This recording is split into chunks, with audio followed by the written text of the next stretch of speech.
All right, it appears I'm live right quick. So,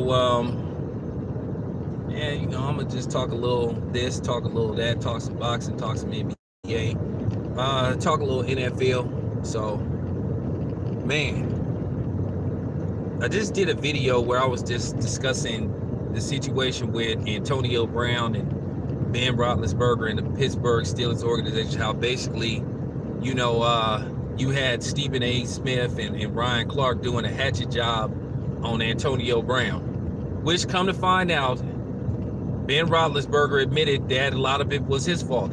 But the media does what they do best, which is demonize the black man. And as I said before, whenever you have these situations, history has proven, whenever it's a situation in sports, when it's a black guy versus a white guy, they automatically try to make it the black guy's fault because the white guy is always right,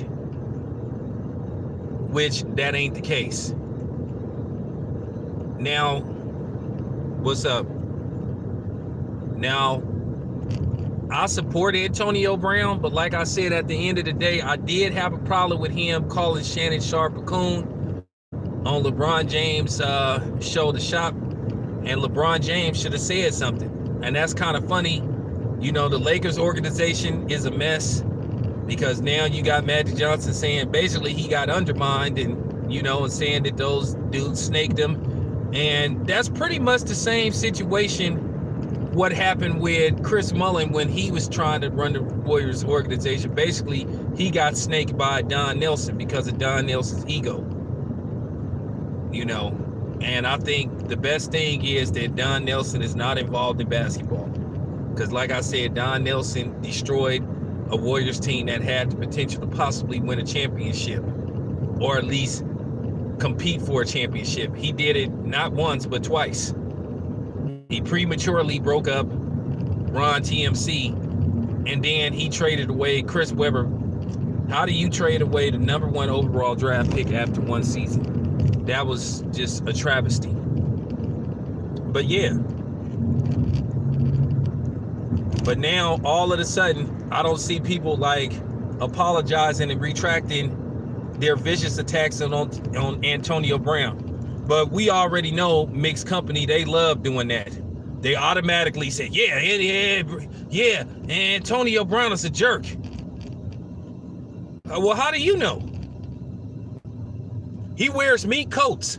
What the fuck do that have to do with anything? Joe Namath wore a mink coat. And that's what I'm saying. You get mixed company that'll just come up with some logical explanation to try to demonize and attack a black person. Yeah, he wears mink coats. So fucking what? The fuck do that got to do with anything? Oh, he drives a Lamborghini. Okay. See, that's what I'm saying. You just can't trust black guys to drive Lamborghinis. That's what I'm saying. He always been, no, hey, Jay, let's just call him who he is, Ben Roethlisberger, because that's what his real name. It is amazing how they have completely forgot what he did and what he was suspended for and what he was accused of. When did Antonio Brown been accused of raping somebody? They didn't completely forgot about that. But then you got Ryan Clark's ass on there cooning it up, attacking him. But that's what I'm saying. It's amazing how people forget the discretions that go on with white athletes. Black dude do something, you never hear the end of it. You still hearing about that shit with 50-0.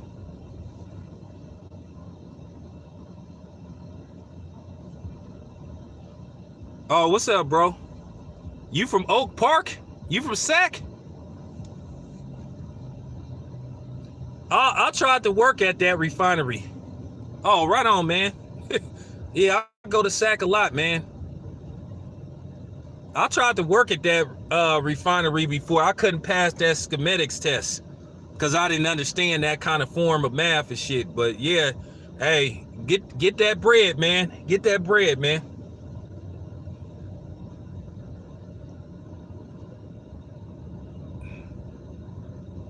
yeah, I couldn't pass that test, man. So I mean, I never tried again though. But shit, that motherfucker started you off like 10 years ago. They started you off at 27 an hour. So get that bread, bro. I appreciate that, man. Hey, Bab, what's going on, sister? What's up, Queen? Oh, 50? Shit, right on, man.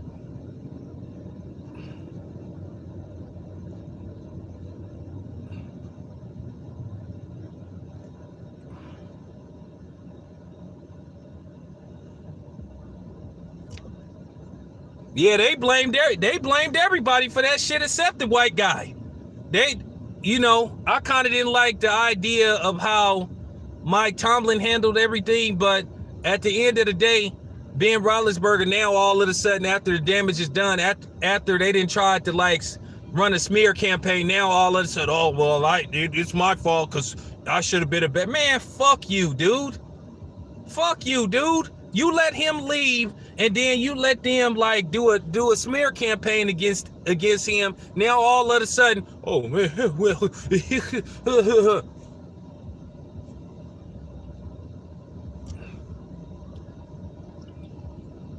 so yeah, fuck that shit. Fuck being Rapelessberger. Nah, he been not cool. This dude got accused of raping multiple women. Not one, not two, but from what they saying, it was like at least 4. And I keep asking, when did Antonio Brown get accused of raping somebody? Never. Not to my knowledge. Like I said, you had people demonizing this dude. I actually saw somebody on YouTube say, yeah, Antonio Brown wears fur coats. He wears, what the fuck do that got to do with anything? That just goes to show you how they think.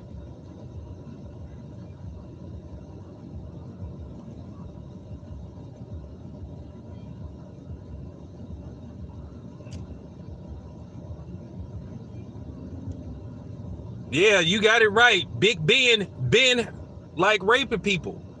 This dude is a suspected rapist, just like Conor McGregor. But they only want to run the smear campaigns against him. Yeah, completely swept under the rug and paid them women money. Man, what's up? So that's what I'm saying. Oh, now he want to admit, well, maybe, it was kind of my fault. I should have been a better man. My goodness. But I knew it anyway. And then, so it is what it is, though. You know what I'm saying? But, Antonio Brown, he with the Raiders. You know what I'm saying? Oh, everything. Talking about Ben Roethlisberger admitting that the Antonio Brown situation was just as much his fault. You know what I'm saying? It's Antonio Brown. But then, Stephen A. Smith and Ryan Clark do what they do best. Get on there cooning. Demonizing Antonio Brown, the brother. And they talking about, then they talking about, well, Ben Roethlisberger been texting Antonio Brown trying to apologize, but Antonio Brown ain't been returned. Fuck that dude, man. Fuck that dude. You could have did this when we was playing on the same team, man. You trying to, man, this is a PR move, man. Everybody, man, Antonio Brown got traded like, what, 3 months ago? 2 months ago? Fucking PR move, man. Who the fuck you think you fooling, man? Now, all of a sudden, you sorry, and now you admitting that it's your fault. Man, get the fuck out of here with that shit. And then on the flip side, the funny thing is, on the flip side, on the boxing side, I'm dying laughing because we kept telling people that the zone wasn't doing that good. Now we have proof. Yeah, man, he do. I believe they be. When you know a motherfucker's history, when a dude is accused of being a rapist, that's already telling you that he ain't a good dude. Yeah, that's what ESPN do. They all had that Roger Ailes mentality. The dude that headed Fox News. He admitted that his whole purpose was demonize black people, but he referred to us as the other. They all had that mentality. It's not just it's not just in sports, it's in society in general.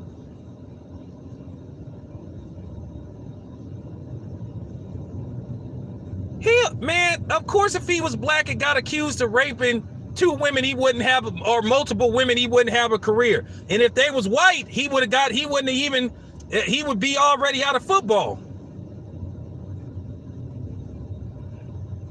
I just did a video talking about that.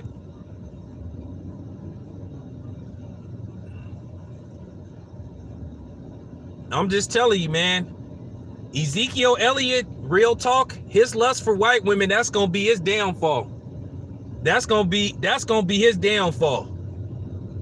People scared to say this shit, but see, that's the thing. I don't work for ESPN. I don't work for Fox. I don't work for MSNBC. I can say this type of shit. His lust for white women is gonna be his downfall. I'll promise you that, because he still ain't learned his fucking lesson. I'm not telling him he got to be with a sister. He can be, but it just appears he go out of his way to be with them.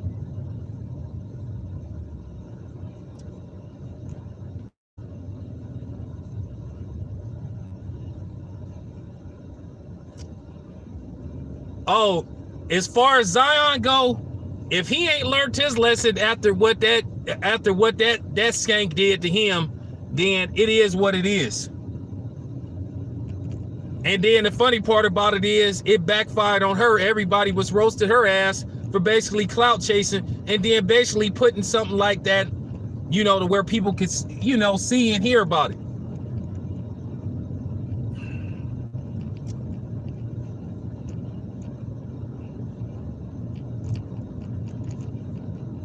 All I can say about Zion, just focus on the NBA. That's all I can say. You got a chance to make enough money to where, by the time you 45, you invest your money properly, you won't never have to, work at anybody's office in a cubicle. You won't have to punch a clock or whatever the case may be. Keith Thurman? Oh, I'm gonna talk about. Hold on, Phantom. I'm gonna talk about that in a minute. Now, let me get to boxing right quick. All right, now the reports that came out. Hey, what's up, World Breaker?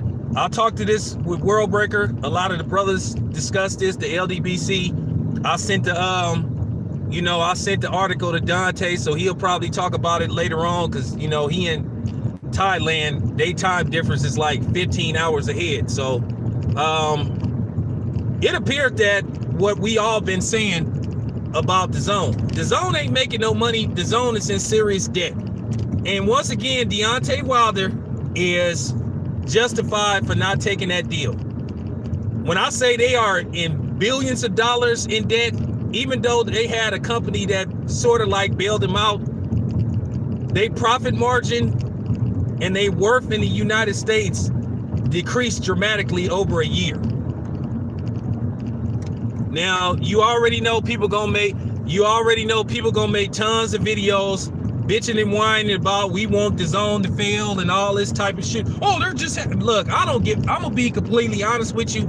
All we do is report the news and report what's going on. I don't give a flying fuck whether DAZN goes belly up or not. We just reporting, and all we were saying was from the gate that we was trying to figure out how DAZN is turning a profit when they have horrible streams. Okay, basically DAZN is getting carried, and I tried to tell people that. World Breaker tried to tell people that. But you got people getting on here bitch whining and moaning about, oh, you guys don't like Eddie Hearn. You guys just hate Eddie Hearn. Why do you hate Eddie Hearn? Eddie Hearn is playing checkers, not chess, or whatever the fuck. Actually, he not playing chess. He not playing chess. He's not playing checkers. He's fucking playing Trouble. That game Trouble, because DAZN is in deep fucking trouble. Now some big willing and dealing company like World Breaker said, maybe Amazon will bail them out. Who knows? Maybe another communications company will bail them out. You never know. Maybe CBS or something to bail them out. But this just goes to show you that all these morons that was sitting up here saying Wilder made a big mistake by not taking the deal. No, he did not. This is justification that he made the right move. And to see, this is what happens when you a brother that believe in yourself and you gamble on yourself and you don't have people whispering in your ear what they can do for you. See, this is what happens when you think like Deontay Wilder, when you think like Nipsey Hussle, when you gamble on yourself, when you don't have no white dude telling you what you worth to where you think what you worth. Nipsey Hussle knew what he was worth, and he didn't get tied down and being a slave, beginning to become a household name. So you mean to tell me Wilder was dumb for not signing with DAZN? Are you fucking kidding me?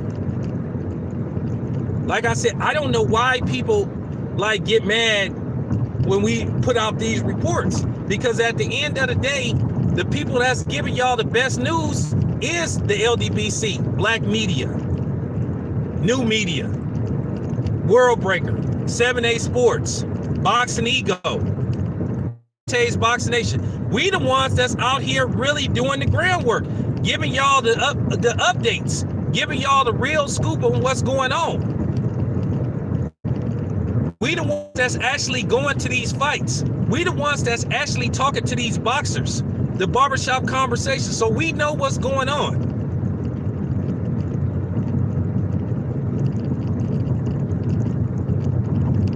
You got these, like I said, you got these other morons that's just making videos based off what we say, who really don't have no content.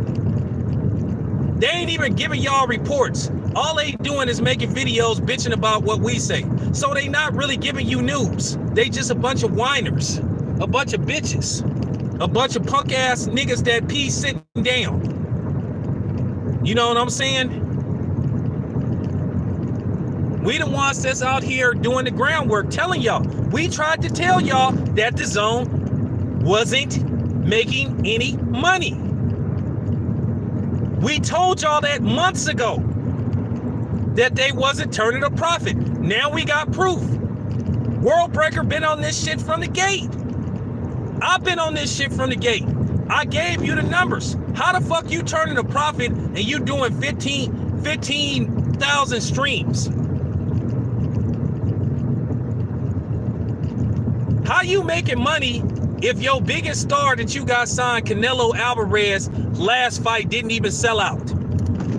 That he actually sold on record 15,000 tickets, and they had to give away, and they had to get sold out.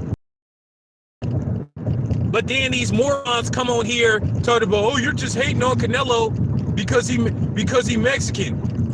Okay, so when we report on the black dudes' attendance or what they did in ratings, we hating on them. Make up your fucking mind. That's why I keep telling y'all, I'm not as patient as a lot of these other brothers are, you know, when it come to this shit. I have zero tolerance for bullshit.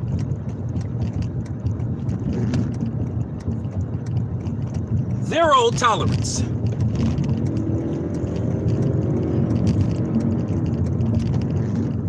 Because like I said, it's hard to try, for real, it's hard sometimes to try to do these live streams, because a lot of times you get a lot of fucking morons that come on here talking about shit that they don't know nothing about. But like I said before, once again, who told y'all months ago that DAZN wasn't doing good.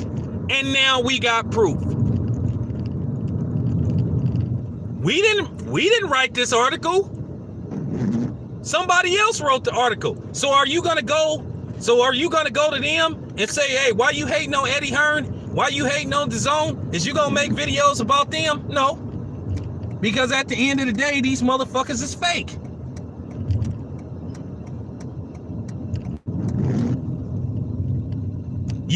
Let me get this straight. You mad at somebody for reporting an article in a story that another media outlet reported. Because that's what you're supposed to do. You're supposed to report the news, whether it's good or bad. You may not like the news that you hearing about, but that's what you're supposed to do. Like I said, man, how many times I gotta tell you guys? I report on boxing, but I'm not getting a check from nobody. I'm not on nobody's payroll. I just report what's going on. I don't work for Eddie Hearn. I don't work for Bob Arum. I don't work for Oscar. I don't work for Al Heyman. I don't work for Lou DiBella. I don't work for none of them dudes. I'm a boxing reporter.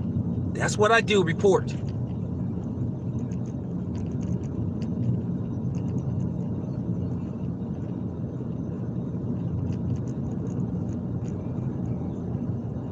So, I'm just saying, man.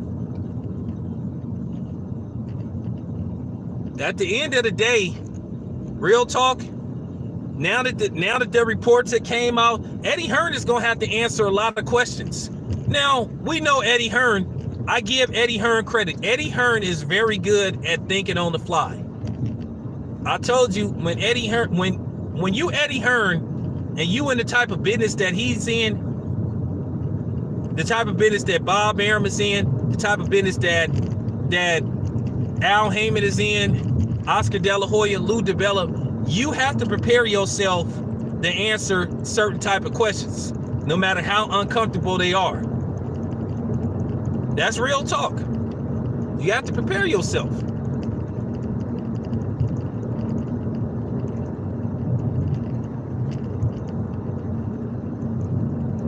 Yeah. Well, Eddie Hearn, this is the business he's in. When you in this type of business, you gotta get your lies straight. You gotta get your stories straight. It's like a song E40 made called "I Practice Looking Hard." Well, in boxing, you gotta practice getting your lies and your story together. Eddie Hearn probably has whoever Eddie Hearn's PR person is, because like I said, Eddie, he have something ready for you, but you can catch Eddie slipping. Because I done caught Eddie slipping a couple of times. But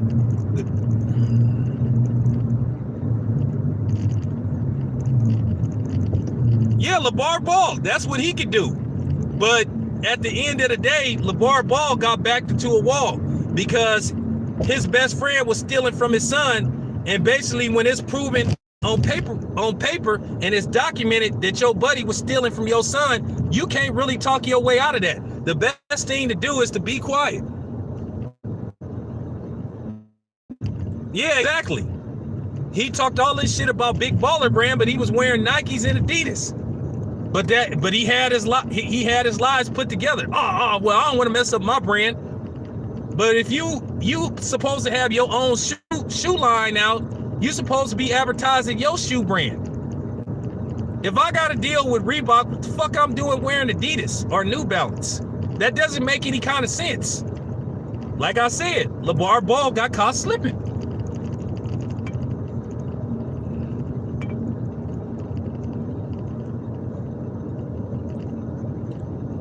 Yeah, he not gonna wear it. Yeah, okay.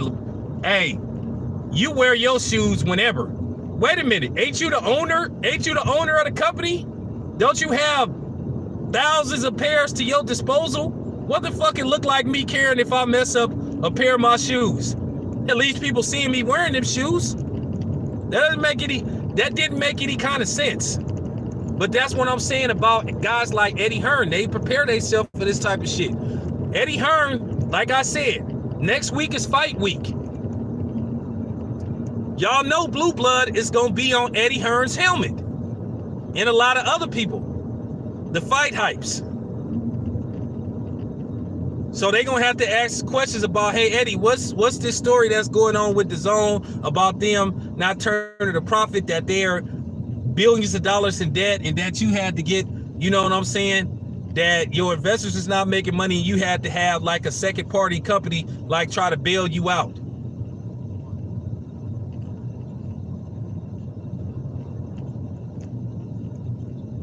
Well, Phantom, that's what I do when I ask Eddie Hearn questions. I can counter everything Eddie Hearn comes with.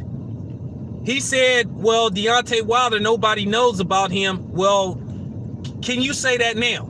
Deontay Wilder is everywhere. He's popping up on TV shows. He's doing talk shows. Now, the fight itself did 900,000 views. But keep in mind, that fight only lasted one round. A lot of times when boxing matches, sometimes people don't tune in to after the first round. Probably if it had went 4 rounds, it probably would have hit over 1 million. But 900,000 is still good for a fight that only lasted 1 round. Because keep in mind, the last time, once again, Anthony Joshua was on Showtime, he did 200K. At the end of the day,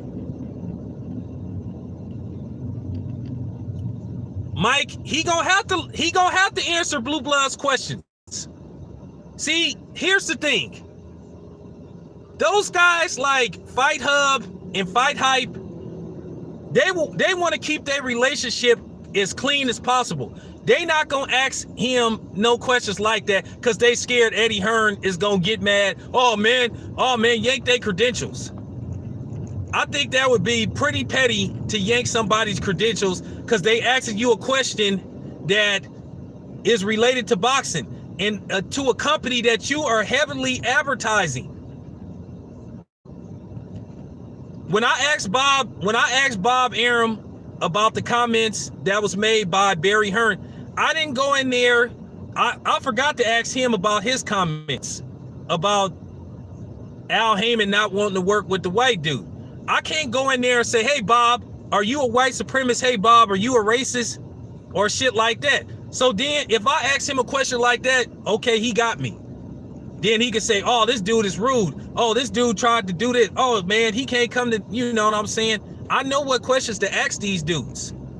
You see how I slid it in? I just said, hey, Bob, what is your thoughts on the recent comments by Barry Hearn? And you see how he answered it? He said, well, I know Barry, and I don't think he's what people make, even though it is what it is.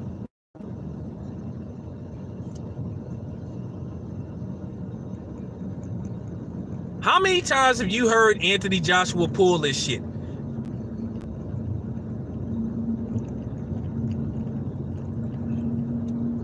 I'm going to tell you something. Anthony Joshua really don't have, like I said, his clout has decreased dramatically.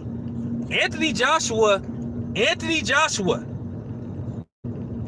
he has a replacement opponent. You seen what Tank did to his replacement opponent. He got him out of there in 1 round. If Luis isn't out of there in 2 rounds, like I said, Anthony Joshua's clout, it declines dramatically, while Wilder's goes up.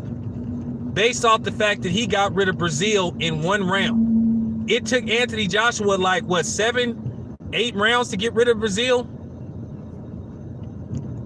The fight is at its highest right now.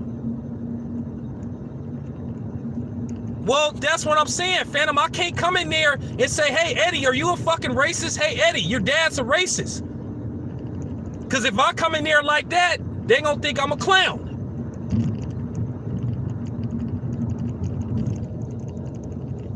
Of course you want to say stuff like that. I'm a street dude, but at the same time, I gotta be professional. You can't come in there and be like, hey dude, are you a racist? Because they gonna look at you like you crazy. They gonna be like, what? You can't come in there and say, hey Eddie, man, I think your dad a racist, man. You got to be like, hey, Eddie, could you explain to me the comments that your father made? So yeah, you gotta have that professional attitude. Now trust me, I done met some boxers that will make you want to just fight them right on the spot. I ain't gonna say who they are, but I done met some of them boxers. But at the same time, you always gotta be professional. You gotta go in there and act like you got some sense. Because to a certain degree, a lot of times, some of these boxers, some of these media outlets, they don't respect what we do. But now, based off the fact of what's going on, that's why you get some of these people to start bringing up 7-8's name. The guy from the WBC, he watches 7-8's videos. He likes how 7-8 conducts himself. Yeah, when you doing your own shit, yeah, you can be as street as possible. But when you go there, you gotta leave that shit. You know what I'm saying? You gotta leave that shit at the house. I can't go to no boxing event and talk to motherfuckers like how I'm talking to y'all now. Cause they gonna laugh at me and they not gonna take me serious. They gonna say, who is this street dude? Who is this clown? And the funny part about it is, you got Wilder mentioning 7-8's name. You got Wilder, who one of the most popular boxers out there, mentioning Boxing Ego's name. Because we doing it the right way.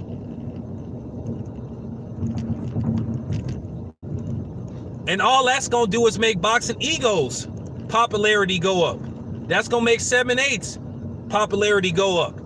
It's gonna make my popularity go up, even though I don't like being too popular. Because I don't like people, I done told people straight up, I don't like people walking up to me like asking me, can they take pictures? Because I done had that happen to me before, and I don't like that shit.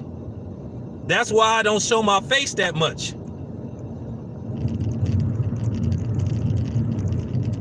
But that's what I'm saying. When you do things the right way, they respect you. When you do it, so like I said, when you go to boxing events, you gotta leave the street shit in the streets. You gotta change your whole persona. You gotta adapt.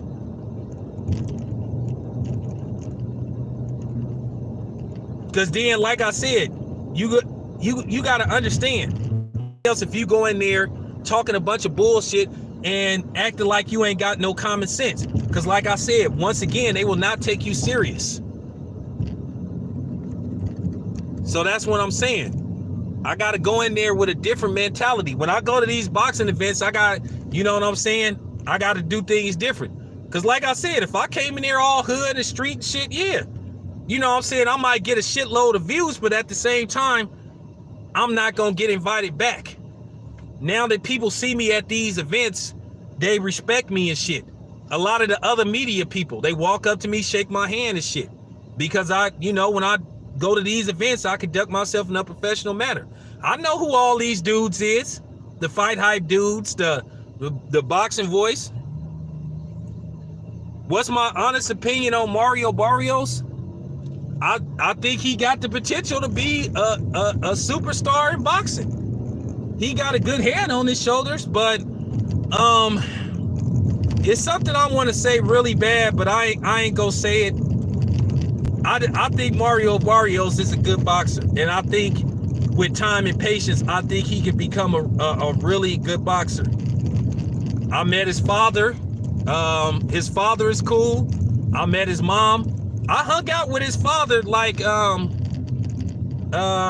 man, what fight was that? I can't remember what fight. It was one of them fights. Oh, it was the tank fight.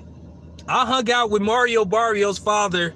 We was all sitting up in the lobby at the hotel. We was chopping it up, eating wings and all that shit. So, I'm cool with Mario Barrios' people. So I think he a good kid. I think he could be great.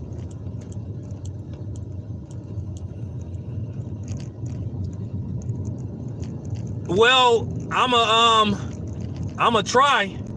I'm gonna put some. I have to switch content. Like the other stuff, the more political stuff, is going on the other channel. This is gonna be more sports related and entertainment related. So the other stuff is going on the other channel. Occasionally I'm gonna put certain stuff on this channel, but this the other channel, if you want to hear the more serious stuff, is gonna be on the other one.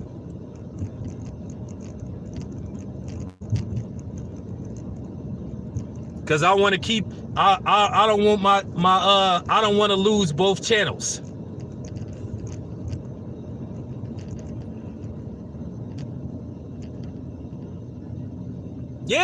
Yeah, Mario Barrios is cool. His pops is cool. What's up, Brandon? Yeah, his pops is cool. Like I said, I was hanging out with them, like after the tank fight. I was hanging out with them pretty much all night.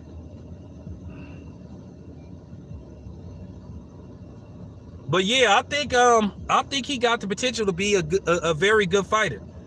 I think out of the future, as far as the young prospects go, I think it could be him, Devin Haney.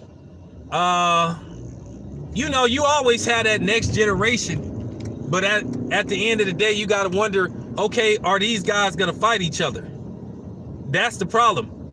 Will you be able to get these dudes in the ring with each other because of politics and all this type of shit?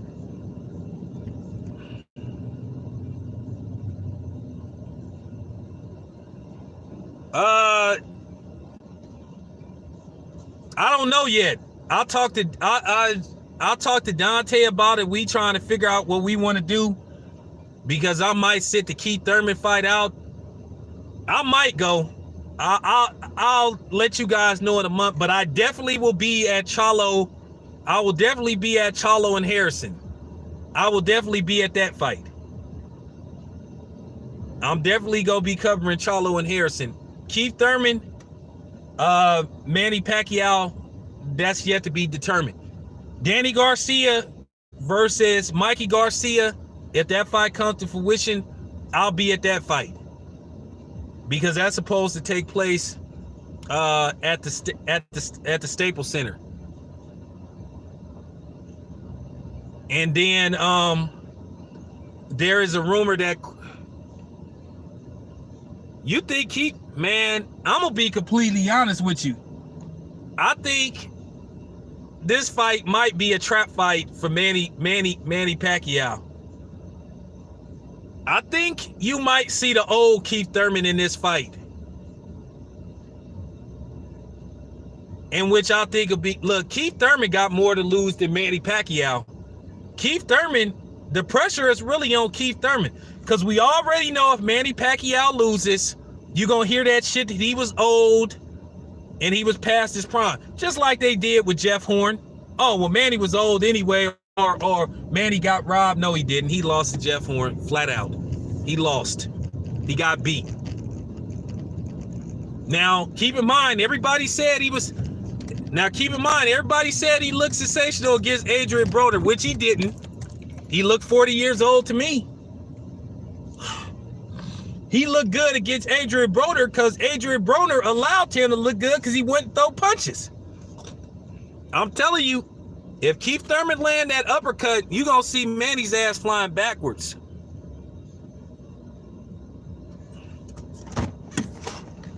I think Keith Thurman is, I mean, Manny could win this fight, but if Keith Thurman loses this fight, man, everything, his career is like in shambles. Because people go say, damn, you ran from aerospace for 2 years, you hid out, and you thought, damn, people will say, well, you cherry picked Manny Pacquiao. So either way, to some people, it's gonna look like a cherry pick, either or. So you're not gonna be able to, I mean, either or, but Manny Pacquiao is gonna get a pass, because his fans are gonna come on this channel if he gets knocked out. Oh, well, Manny was past his prime anyway. Oh, he was 40. He was 40 years old anyway. But just keep in mind, these same motherfuckers that say, hey man, why aren't you giving him his credit for the Adrian Broner fight? Oh man, Manny looks sensational. Watch, I guarantee you, they all gonna do that shit. You gonna see, man, I'm telling you, it's gonna be.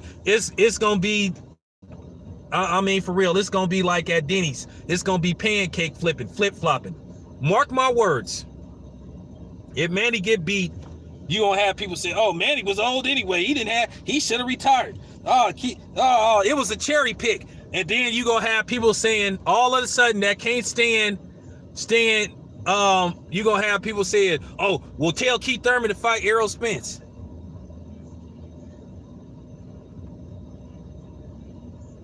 Yeah, AB lost that fight because he wouldn't throw punches. And then the funny part about it is, he still kept Manny Pacquiao at bay. The fight was still close. I don't listen to what Showtime. I don't give a fuck about Paulie Malignaggi. I was at the motherfucking fight.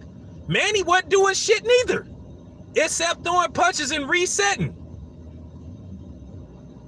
Manny wasn't even landing a lot of that shit that he was throwing. I saw the fight. You can't tell a motherfucker I was covering that fight. I was standing right next to a group of people on the floor. Not no broadcasters.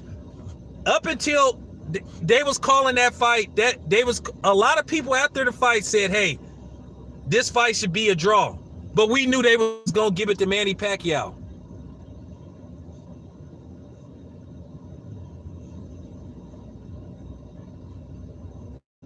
One of the reasons why they gave it to Manny Pacquiao, because once again, 50-0 fooled them. They thought, "Oh, okay, well, we'll give it to Manny because he might get to fight Floyd."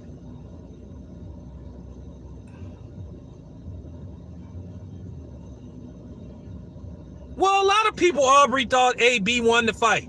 You heard Blue Blood say he won.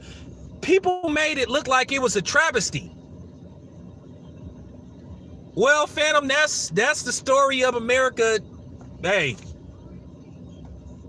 I mean, they really thought that Manny was gonna get a second fight with Floyd, and Floyd played Manny Pacquiao again. A lot of people that really watched that fight had it a draw, or some people thought that AB didn't even have a mark on his face. I'm sitting up there in the press conference watching AB. If AB would have kept because AB hit Manny Pacquiao with a punch on the top of his head that made Manny like back up. One thing about Manny, if you keep hitting him with the same punch over and over again, either he gonna get so relentless, he'll get reckless, and that can put you in a position to knock his ass out, or he'll start backing up, or he'll get hesitant. Because like I said, when Floyd countered Manny Pacquiao and hit him in the chest, which he was trying to knock him out, Manny started backing up, and he was cautious the whole fight. And whenever Manny had Floyd up against the ropes, he was so scared that Floyd was setting him up for something, he started to back up. And when Floyd shook his head like, you're not hurting me. Sometimes that fuck people up, sometimes it don't. But Manny was so worried about getting countered. And I'm telling you right now,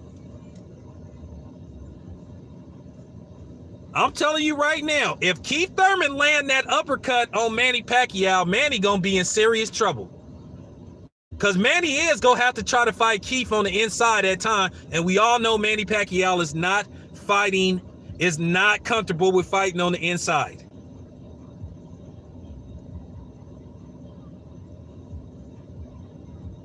I think for the first 2 rounds, you're going to see Manny Pacquiao backing up.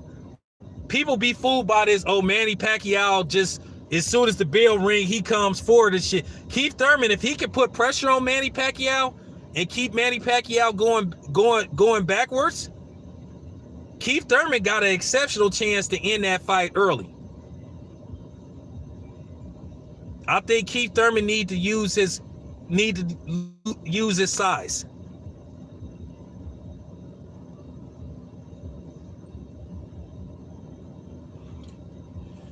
Phantom, Keith Thurman is gonna have to take chances. He's gonna have to, the first 3 rounds, he need to be aggressive. He need to show Manny who's boss. He need to look at the Jeff Horn. He need to look at the Jeff Horn fight. and be like, okay, Jeff Horn had success pushing Manny Pacquiao around, using his strength, pushing him around, keeping him against the ropes. Yeah, Manny Pacquiao caught him at times, and he hurt him. But Jeff Horn didn't give up. He still kept coming. Because, see, that's the thing with Manny. If he hits you and he hurts you, and then you don't keep pressing, then he got you. He just going to outbox you. Or he just going to win a decision. I don't think Manny Pacquiao can knock Keith Thurman out. Matisse had 1 foot into retirement anyway. So, there you have it.